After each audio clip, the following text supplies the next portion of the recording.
Hello, welcome. It's so good to be back here with another video. In this video, I'll be speaking about what I think it takes to win an international title or crown in pageantry today. I think this is such a valid topic and conversation considering how our delegates, Nigerian and African, have fared on the international stage in recent competitions. I am Ola Jola, singer, songwriter based in Lagos, Nigeria, and my last few videos have been a mix of pageant commentary, music industry commentary with a book and film review somewhere in there. In today's video, I'll be considering the important question of what it takes to win an international pageant title or crown. Before I go on, however, I must first thank you for clicking on this video and spending the next few minutes with me. I do not take it for granted. I'm thankful for your likes, your comments, and views on my last few videos. I'm also particularly grateful because your kindness lets YouTube know that something good and valuable is happening here. Also, thank you for subscribing. It ensures that you do not miss out on any of my future updates. Now, right into it. The question about what it takes to win an international title or crown as a Nigerian or African delegate has come up a lot more recently, especially considering how it looks like across the board. Placements and continental titles are the best we can hope for. I mean, this year already, Nigeria has secured multiple first level courts, second level courts, continental titles, and maybe top five placements. And while that's nice because at least anyone who's contesting at least expects to make the cuts or make it to the finale. But at some point, you start to question whether there's a ceiling of sorts. Black and African winners have been kind of a rarity in pageant competitions all over the world. And when we look at it, it's never really clear whether it's a pageant delegate quality problem or a national organization support problem or simply a mismatch between the delegates and the international organization's needs. The most recent Black and African winner at a major pageant was Abena Appiah, who won Miss Grand 2020 with the USA sash. After winning, she went on to act as a national director, working hard, sending high quality delegates, well supported delegates to represent her origin country, Ghana, and Miss Grand, but has failed to replicate a win like hers. The highest placements being with Faith Maria Potter at MGI 2025 and MGI All Stars First Edition. On the male pageant side of things, Samuel Wajagu winning Mr. International in 2024 has given us like a ray of hope. However, a valid concern is when next we can expect such level of victory. So it makes sense to ask what it really does take to win an international title. I'm pretty sure if you ask the same question in like the early 2000s, you'd have gotten a different answer. It feels like for most of these organizations, there's been a huge shift in what they prioritize. For many of them, it did feel like having a special story and charm ranked really high.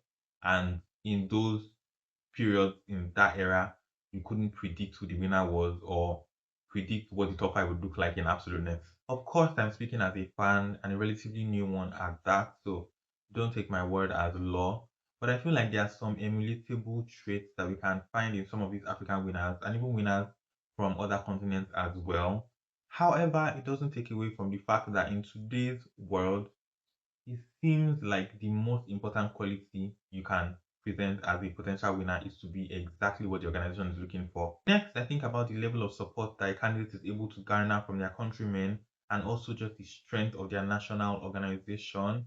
I feel like these points have been expanded upon and discussed in many conversations around the topic. Recently, pageant analysts on IG asked this question to enthusiasts and fans about like what they felt was necessary to win an international title today. Of the responses that stuck out to me, Miss Cosmo Nigeria 2025 took me Adekola stood at the top. I mean, it felt like an actual hearing from the horse's mouth event when she spoke about the strength of the national organization being something that counts in favor of such factor countries. Very valid, especially in this era of voting. The support from whom is needed so much, and I don't know what can be done about that, especially considering that Nigeria is not really a pageant loving country like that. Yes, I remember when Agbani competed and won, everybody, almost everybody, was excited, celebrated to the point where her name was even being used as a synonym for beauty in regular conversations. Also, when Chidinma competed in 2024, there was a lot of support, but that kind of support is not the norm for pageantry. And I think it should be any kind of competition where somebody is representing a country, marketing the spirit and tourism ability of that country should normally be able to garner massive support. And Nigeria could definitely benefit from something like that, seeing as our reputation has suffered a lot of bashing globally, not just for corruption and insecurity, but you see that any Nigerian, the average Nigerian, has a mountain load of assumptions to battle against anytime they show up globally. It's in these places, competitions, conferences, etc., where some of us can throw in some content that, hey, we're not all bad, which is actually factual. And when you even look at it, some of these countries that have cleaner reputations also have bad people. On the national organization strength key, I think the national director being present plays a huge role. And I'm saying this considering the fact that our two most recent highest placements, like placement and win, the NDs were present at both competitions. I don't know what the conversations were like or what meetings were had, but I think it read like these delegates were really supported. And I feel like that's something we need to look into going forward, not just when it looks like there's a chance with these delegates, but just like as a culture, because you never really know. Conversely, still on this, it's one of the reasons why I feel like Chidima's Emmy Africa title was severely underutilized. I mean, it was the first installment of that title. Nobody else had ever stood in that position. And we'd also just secured our first runner up title at the Grand Slam competition in years.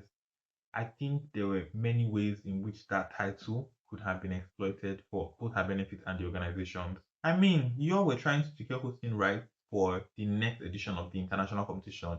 And I feel like that was very audacious considering the quality of shows you've been hosting back home and the amount of work and funding you'd have had to secure to, match international standards, guarantee the safety and security of the delegates as well as officials. Of course, you lost that bid to a country with a clear track record, but you got the opportunity to show the world that we know what to do with the title holder. Yet, what did we get? Cricket for the most part. And I'm not even trying to point accusing fingers or anything, but I feel like there should have been more special appearances, more speaking engagements, more deals, more events. I think that win should have been used to drive positive conversations and should have been able to set her up to continue her life here, to never have to need to return to a country that turned its back on her. Occasionally, I remember and I cringe. All the more now that she's back in court. It's really sad. After those fundamental must-haves for the national organization, I think we can then now talk about the quality of delegates and the quality of the team around them. Beauty, presentation, skill, technique, preparation, communication, advocacy, etc. A high-quality delegate would normally attract healthy attention from all over the world. And for those of them who continue to advance in the competition, they will continue to fight for the crown. Sadly, most queens don't get the opportunity. Like if you check, some of the queens who don't even make the cut on the finale would normally dust those who make the top five in Q&A. But you have to scale through and ace the smaller, more fancy tasks to get there. Performance-wise, my favorite international representation from Nigeria in 2026 has been at the Miss Eco International Competition. Miss Eco International Nigeria 2026, Mata Aji delivered so well. She was able to secure a top 10 placement and earn the Miss Eco International, I think Miss Eco Africa title. She also performed really well in many challenges. She was so consistent that word on the street is that she could have made the top five or even the top three. And it doesn't even help the organization's case or cause, seeing as days and weeks post the coronation, there was a lot of drama and conversation about integrity and promise and fail. While, of course, we cannot talk about high quality representation for Nigeria on the international scene without mentioning Damilola Bolarinde's performance at Miss Grand, forever etched in the sands of time, legendary status guaranteed. Thankfully, she's representing us this year again at Miss International. Fingers crossed for how that journey unfolds.